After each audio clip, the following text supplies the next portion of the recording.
નમસ્કાર, welcome to પ્રમુખ દર્શન એજ્યુકેશન ચેનલમાં તમારું હાર્દિક સ્વાગત છે। 100માંથી 100 માર્ક્સ લાવવાની રણનીતિ એટલે કે સ્કિલ બેઝ 100 માર્ક્સ, એમાં 5મા નંબરનો પોઈન્ટ્સ આપણે પહોંચ્યા છીએ અને 5મા નંબરનો પોઈન્ટ્સ ભાગ્યે જ ઓલું તો મેં 95% કીધું હતું પુનરાવર્તન, પણ હવે હું તમને કહું છું ભાગ્યે જ 1% વિદ્યાર્થીઓ કરે છે। 1% એટલે 101 વિદ્યાર્થી માન કરતો હોય તો એ શું છે? 5મા નંબરનું એરર એન્ડ સોલ્વ મેથડ્સ, એટલે ભૂલો જાણો અને સુધારો। અરે ધોરણ 3ની અંદર હેલ્પિંગ વર્બ્સ નામનો ટોપિક્સ આવે છે, જેને સહાયકારક ક્રિયાપદ કહેવાય। Am is, are, was, were, do, does, have, has, had, did. તો પણ 10મા ધોરણ કે 12મા ધોરણવાળા વિદ્યાર્થીને પૂછો કે ઇઝ કયા કર્તા સાથે આવશે, હેઝ કયા કર્તા સાથે આવશે, અરે પાયો છે કયા કાળનું છે ને, એ આ સહાયકારક ક્રિયાપદથી ખબર પડી જાય છે। હું તમને ખાલી 30 સેકન્ડની અંદર આ મુદ્દો પૂરો કરીને બતાવું। આમાં ઘણા લેક્ચર્સ 5 કલાકનું ભણતર છે, આ વ્યવસ્થિત સમજાવે ને તો, પણ હું તમને 30 સેકન્ડમાં પૂરું કરું। એ જે ભૂલ આપણે રહી ગઈ છે એ કઈ રીતના સોલ્વ કરવાની છે, તો એ વસ્તુ આપણને નથી આવડતી તો આપણે જાણો એની રીત શું છે સાચી। તો હેવ હેઝ છે, પહેલા હાલો ચલો એમિઝાનનું આપણે લેવી સૌ પ્રથમ। તો આઈ સાથે એમ આવે, ઈઝ ક્યાં આવે? હી સી ઇટમાં છોકરી જેવું ઈઝ છે એટલે ન્યા આવે, બાકી બધી આ વાર્તા થઈ ગઈ પૂરી। હેવ હેઝ છોકરી જેવું, હી સી ઇટ છોકરી જેવું, હેઝ ન્યા આપો, બાકી બધે હેવ। વોઝ વેર, દર વખતે આઈને આપણે છે ને જે છોકરીને મળતું ઓલું મળતું હતું ને બીજાને ઈ જ મળતું, પણ આ વખતે એને શું આએ કીધું રોવા માંડ્યો, અને આએ એમ કીધું કે ઓલાને જે છોકરીને તેમ વોઝ વેરમાં થાપો ને એ મને જોતું જ, તો ઈ સીટમાં વોઝ છોકરી જેવું લાગે છે, અને સામે આઈમાં વોઝ આપી દીધું, બાકી બધે વેર। આ એક અપવાદ યાદ રાખવાનો। તો આવી રીતના તમે જો તૈયારી કરશો તો તમને જે બાબત આવડશે।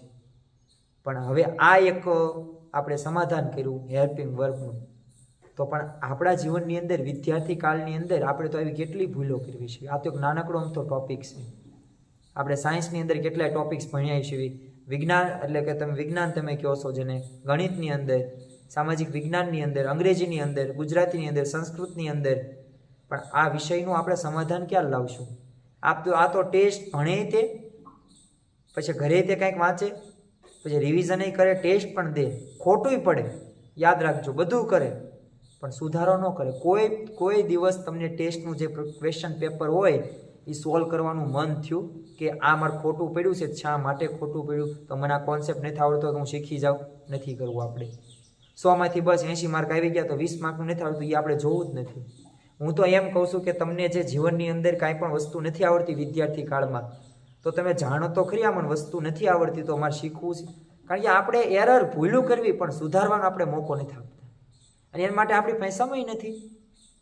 મને તો એ નથી ખબર પડતી વિદ્યાર્થીને શું શારીરિક કામ કરવાનું હોય છે, કે હું કોઈ કામ ધંધે જવાનું હોય છે તેવો ટાઈમ ન હોય, ખબર જ છે કે મારે ભણવાનું જ છે, તો પછી ભણો વ્યવસ્થિત રીતના, અને જે ભૂલ કરો છો એને સુધારતા જાઓ। અને યાદ રાખજો, જે વ્યક્તિ ભૂલોને સુધારતો જાય છે ને એ તે ધીમે ધીમે સંપૂર્ણ કક્ષાએ બનતો જાય છે। બાકી જો ભૂલ એમ નામ રાખશો તો આગળ જતા 25 કે 30 વર્ષની ઉંમરે જે તમને નથી આવડતું ને ભૂલ કરી છે ને ફરી વખત સુધારવી પડશે, તો પછી સારા માણસ થઈને તે જે તે સમયે ભૂલ સુધારી નાખો ને। અરે નથી સુધરતી તો કોઈ શિક્ષકને કહો, ગુરુને કહો, કોઈ વ્યક્તિને કહો, સામાજિક કાર્યકર્તાને કહો કે મારાથી આ ભૂલ થાય છે ભણવામાં તો હું શું કરું? નહીં, માર્ગદર્શન પણ આપણે લેવું નથી। તો 5મો મુદ્દો મારા મતે મહત્વનો છે, ગમે એટલું કરો પણ ભૂલ સુધારતા જાઓ તો જ જીવનમાં આગળ વધશો।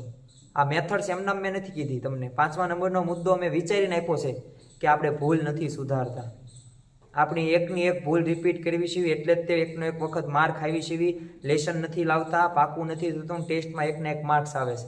શા માટે? આપણે ભૂલ સુધારતા નથી। ખબર જ છે ગણિતની અંદર સાદું રૂપ મને નથી આવડતું તો શીખી જાઓ સાદું રૂપ, ફરી વખત આ ઈની પોઈન્ટ્સ પછી આગળના ચેપ્ટરમાં આવે કે નથી આવડતું। સામાજિક વિજ્ઞાનની અંદર પાયો નથી કમ્પ્લીટ તો કરવા મળો પાયો, કે આને ઈસવીસન કહેવાય, આને ઈસવીસન પૂર્વે કહેવાય, આ બાબતમાં આને આ કહેવાય, આ વર્ષને આ સમયમાં આ થયું, આ ઈસવીસન આવી રીતના પાકી થાય, પણ નથી, આપણે કરવા માગતા જ નથી, કારણ જે તે હોઈ શકે, તો આપણે ભણવામાં આગળ નહીં વધીએ।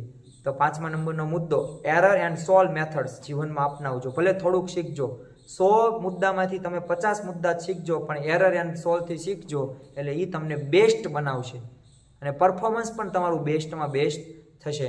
છેલ્લે નવા મુદ્દામાં કંઈક છેલ્લો મુદ્દો આપણો બાકી છે. એ મુદ્દો કયો છે એ જાણવા માટે જોડાયેલો પ્રમુખ દર્શન એજ્યુકેશન ચેનલમાં.